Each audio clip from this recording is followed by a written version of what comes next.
Akkam jirtu kabajamtoota hordoftoota chaanalii keenyaa har'as dhimma fayyaa tokko qabannee isiniif dhiyaanneerra. Kunis rakkoo dhiita'uu miilaa yeroo ulfaa dubartoota ulfaa mudatu irratti kan bu'uureffatudha. Dhimma yookiin turtii keenya kanaan dubartoonni ulfaa miilli isaanii maaliif dhiita'a, yeroo miilli isaanii dhiita'u maal gochuu qabu, akkasumas immoo yoom mana yaalaa deemuu qabuu fi rakkoon cimaan dhiita'uu miilaa kun akeeku jira kan jedhu dhimmoota turtii keenya har'aa kana jalatti ilaallu ta'u. Tariitii chaanalii keenyaaf namoonni haaraa taatan chaanalii keenya subscribe gochuudhaan dhimmoota fayyaa yeroo garagaraatti isiniif kun bifa salphaa ta'een akka isin bira gahuu danda'an taasisa. Akkasumas immoo hiriyootaa fi namoota beektan biroo biras akka dhaqqabuu danda'utti chaanalii keenya share like gochuudhaan hirmaannaa keessan argisiisaa isiniin jechuu barbaanna. Gara dhimma fayyaa har'aa keenyatti yeroo deebinu dubartoonni ulfaa yeroo ulfaa miilli isaanii maaliif dhiita'a, akkasumas immoo maal gochuu qabu kan jedhu kana ilaalla jechuudha. Dubartoonni ulfaa yeroo baay'ee dubartoonni ulfaa harki caalmaan isaanii yeroo ulfaa miilli isaanii dhiita'uu danda'a. Kunis sababoota garagaraa ni qaba.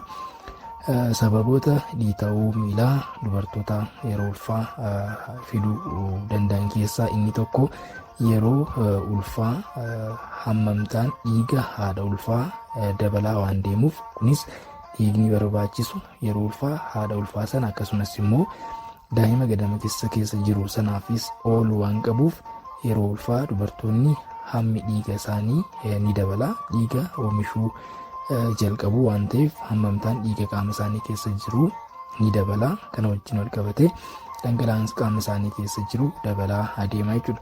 Akkasumas immoo dhangala'aan yookiin immoo bishaanii fi qabiyyeen biroo dhiiga wajjin jiran yeroo ulfaa dabalaa waan adeemaniif hammamtaan dhangala'aa qaama keessa jiru dabalaa waan deemuuf dubartoonni yeroo ulfaa lukni isaanii dhiita'uu ni danda'a jechuudha.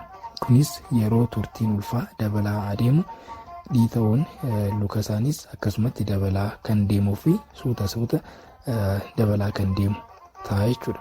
Kanaafuu hammamtaa dhangala'aa qaama isaanii keessa jiru wajjin wal qabatee dubartoonni ulfaa rakkoon dhiita'uu lukaa isaan qunnamuu ni danda'a jechuudha.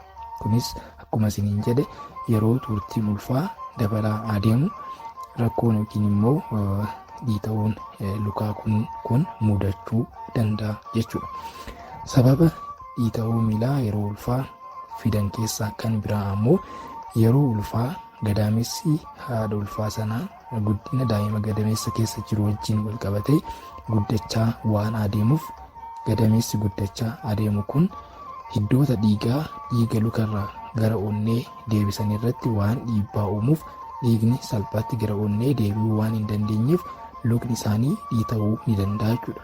Kanaaf guddina gadameessa isaanii wajjin wal qabatee hiddoonni dhiigaa sababa gadameessa isaaniitiin waan dhiibbaan irratti jiraatuuf dhiiga salphaatti luka isaaniirraa gara onnee isaanii deebisuu hin danda'an jechuudha.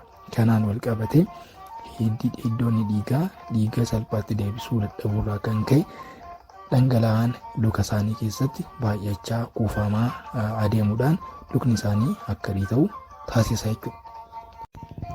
Sababni biraa dhiita'uu luka dubartoota ulfaa immoo jijjiirama hormoonii yeroo ulfaa uumamudha jechuudha.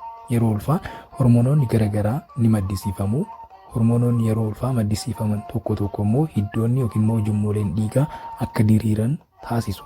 Ujummooleen dhiigaa diriiran ammoo salphaatti kottoffachuudhaan dhiiga qaama keenya keessaa, keessattuu qaama keenya gara gadii luka faa keessaa deebisuudhaaf waan rakkataniif sababa diriiruu hiddoota dhiigaa kanaan dhiigni luka dubartoota ulfaa keessatti kuufamuu danda'a jechuudha. Kanarraa kan ka'e dhiitaan lukaa dhufuu danda'a jechuudha. Kanaaf yeroo ulfaa jijjiiramoota kaasne kanaan sababa baay'achaa adeemuu dhangala'aa qaama keessaa akkasumas immoo guddachaa adeemuu gadameessa haadha ulfaa akkasumas immoo jijjiiramoota hormoonii yeroo ulfaa uumamaniin lukni dubartootaa dhiita'uu ni danda'a jechuudha. Keessattuu dhiitaan haala kanaan dhufu turtii ulfaa wajjin kan adeemuu fi yeroo ji'oottan gara dhumaa irratti dubartoonni ulfaa baay'een isaanii mallattoo kana ofirratti arguu ni danda'u jechuudha. Akkasumas immoo dhiitaan haala kanaan dubartoota ulfaa irratti uumamu yeroo keessa suuta kan uumamu ta'uu danda'a jechuudha. Akkasumas dubartoonni yeroo ulfaa haalli kun yookiin immoo dhiita'uun lukaa kun isaan mudate maal gochuu qabu, akkamiin dhiitaa lukaa kana hir'isuu danda'u kan jedhu immoo ilaalla jechuudha. Kanaaf rakkoo fayyaa biraa qabaachuu baatus dubartoonni ulfaa yeroo lukni isaanii dhiita'u dhiphina garagaraatiif saaxilamuu waan danda'aniif haala kana hir'isuudhaaf dhiitaan luka isaanii akka dabalaa hin deemne maloonni ittiin hir'isuu danda'an ni jiru jechuudha. Isaan keessaa dubartoonni ulfaa yeroo dheeraa dhaabbachuu osoo baatanii ni gorfama. Dubartoonni ulfaa yeroo dhaabbatan hiddoonni dhiigaa luka isaanii keessa jiran dhiiga luka isaanii irraa gara onneetti deebisuudhaaf waan rakkachuu danda'aniif dubartoonni ulfaa yeroo dheeraadhaaf akka dhaabbatan hin gorfamuu jechuudha. Inni biraa ammoo dubartoonni ulfaa yeroo taa'an akkasumas immoo yeroo ciisan luka isaanii ol qabuun barbaachisaadha jechuudha. Wanta akka boraatii fayyadamuudhaan luka isaanii ol qabuun hiddoonni dhiigaa luka isaanii keessa jiran dhiiga gara onneetti salphaatti deebisuu akka danda'an ni taasisa jechuudha. Kanaaf yeroo ciisan dubartoonni kunniin luka isaanii jala boraatii godhachuun ni gorfamaa jechuudha. Akkasumas immoo dubartoonni kunniin yeroo taa'an yookiin immoo yeroo rafan luka isaanii walirra qaxxaamursuun hin gorfamu. Luka isaanii walirra qaxxaamursanii yeroo taa'an akkasumas immoo yeroo ciisan hiddoonni dhiigaa kun dhiiga salphaatti deebisuu waan hin dandeenyeef sababa dhiita'uu lukaa kana cimsuu ni danda'u jechuudha. Kanaaf luka isaanii walirra qaxxaamursanii taa'uun yookiin immoo ciisuun hin gorfamu jechuudha. Akkasumas immoo dubartoonni ulfaa yeroo ciisan cinaacha isaaniitiin osoo ciisan ni gorfama jechuudha. Keessattuu dubartoonni ulfaa yeroo ciisan cinaacha isaanii karaa harka bitaa osoo fayyadamanii baay'ee beessataa jechuudha. Kunis gadameessi isaanii hiddoota dhiigaa lukarraa dhiiga gara onneetti deebisan kana akka dhiibbaa irratti hin uumne waan taasisuuf dhiigni salphaatti gara onneetti deebi'uu ni danda'a jechuudha. Kanaaf yeroo ciisan cinaacha isaaniitiin ciisuun barbaachisaadha jechuudha.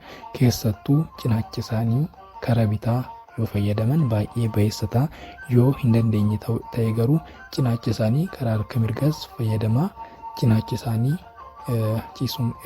isaaniitiin ciisuun barbaachisaa ta'e jechuudha. Akkasumas immoo dubartoonni yeroo ulfaa rakkoo dhiita'uu lukaa kana hir'isuudhaaf sochii qaamaa yeroo yerootti taasisuun isaanirra jiraata jechuudha. Deemsa salphaa irraa kaasee sochii qaamaa yeroo ulfaa hojjechuu danda'an tokko hojjechuunis rakkoo dhiita'uu lukaa yeroo ulfaa mudatu kana hir'isuu ni danda'a jechuudha. Akkasumas dubartoonni yeroo ulfaa bishaan gahaa dhuguun rakkoon dhiita'uu lukaa akka jabaachaa hin adeemne ni gargaara jechuudha.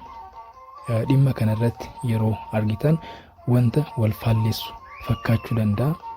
Sababoota dhiita'uu lukaa yeroo jennutti dhangala'aan qaama keessatti yeroo baay'atu rakkoon dhiita'uu lukaa dhufuu danda'a jenneerra.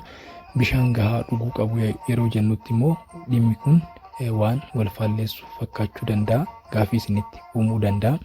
Garuu immoo dubartoonni ulfaa yeroo ulfaa yoo dhangala'aan qaama isaanii keessa jiru hir'achaa adeeme bishaan garmalee qabachuu waan danda'aniif rakkoon dhiita'uu lukaa kun cimaa adeema jechuudha.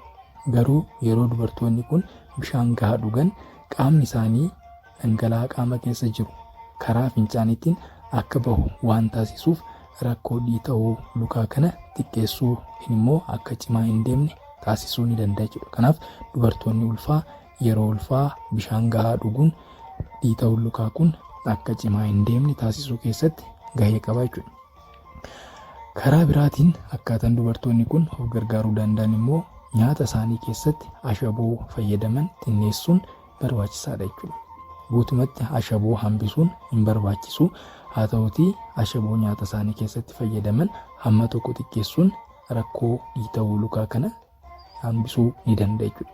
Kunis ashaboon yeroo qaama isaanii keessa garmalee heddummaatu bishaan ofitti harkisee qabachuu waan danda'uuf dhangala'aan qaama isaanii akka dabalu ni taasisa jechuudha. Kanaaf amantaa ashaboo yeroo nyaata qopheessan fayyadaman xiqqeessuun rakkoo dhiita'uu lukaa kana xiqqeessuu ni danda'a jechuudha. Akkasumas dubartoonni haalota kanneen fayyadamanii yoo dhiitaan isaanii hin xiqqaachaa hin adeemne ta'e ogeessa fayyaa mari'achiisuudhaan yeroo dubartoonni ulfaa kaawwachuu kan danda'an wanta luka isaaniitti kaawwachuu danda'an maternity stock jedhamu fayyadamuudhaan iddoonni dhiigaa salphaatti dhiiga lukarraa gara onnee akka deebisan taasisuunis ni danda'ama jechuudha. Maloota dubartoonni mana isaaniitti taasisuudhaan of gargaaruu danda'an hammana yoo jenne dubartoonni mallattoo akkamii yoo of irratti argan dafanii ogeessa fayyaa qunnamuu qabaatu yookiin mallattoo akkamiitu rakkoo fayyaa biroo akeekuu danda'a kan jedhu immoo asuma jalatti ilaalla jechuudha. Kanaaf akkuma dura jenne dubartoonni baay'een yeroo ulfaa rakkoo fayyaa biroo osoo hin jiraanne rakkoon dhiita'uu lukaa isaan qunnamuu ni danda'a. Haa ta'utii darbee rakkooleen fayyaa biroo kan yaala hatattamaa barbaadan mallattoo dhiita'uu lukaa kanas fiduu danda'u jechuudha. Kanaaf dubartoonni yeroo ulfaa dhiitaan lukaa isaan mudate kun yeroo gabaabaa keessatti saffisa guddaadhaan kan isaan mudate yoo ta'e akkasumas dhiitaan luka isaanii dhiitaa fuulaa harkaa fi qaamota isaanii iddoo biroo waliin kan dhufe yoo ta'e akkasumas immoo mataa booboo kan qaban yoo ta'e akkasumas mallattoo wanta akka qaanqee faca'u ija isaanii irratti wanti akka qaanqee kan faca'u yoo ta'e akkasumas immoo dhukkubbii garaa isaanii karaa harka mirgaa naannoo tiroon isaanii argamtutti yoo isaanitti kan dhagahamu ta'ee fi mallattoolee akka ol deebisuu fa'aa kan ofirratti argan yoo ta'e rakkoo fayyaa biroo kanneen akka garmalee dabaluu dhiibbaa dhiigaa yeroo ulfaa uumamu isa Ingiliffaan pre-eclampsia jennuun ta'uu waan danda'uuf hatattamaan gara dhaabbata fayyaa deemuudhaan ilaalamuun barbaachisaa ta'a jechuudha. Kana malees dubartoonni yeroo ulfaa dhiitaan luka isaanii mudate kun yoo luka isaanii tokko qofa kan mudate yoo ta'e rakkoo fayyaa biroo kan akka itiituu hiddoota dhiigaa ta'uu waan danda'aniif dafanii ilaalamuun barbaachisaa ta'a jechuudha. Kanaaf mallattoolee kanneen yoo kan ofirratti argan ta'e yeroo gabaabaa keessatti ogeessa fayyaa isaanii qunnamuu waan qabaniif gara dhaabbata fayyaa deemuun irra jiraata jechuudha. Yoo kunniin mallattooleen kunniin hin jiraanne garuu dubartoonni maloota gara jalqabaa irratti eerre fayyadamuudhaan dhiphina hin barbaachisne hambisuu ni danda'u jechuudha. Kanaaf odeeffannoo biroo haala kanaan akkasiin biraan gahuu dandeenyuuf subscribe, share, like gochuu hin irraanfatinaa. Odeeffannoo kanniinis maatii fi namoota beektan biraan gahaa isiniin jechuu barbaanna. Galatoomaa, turtii gaarii.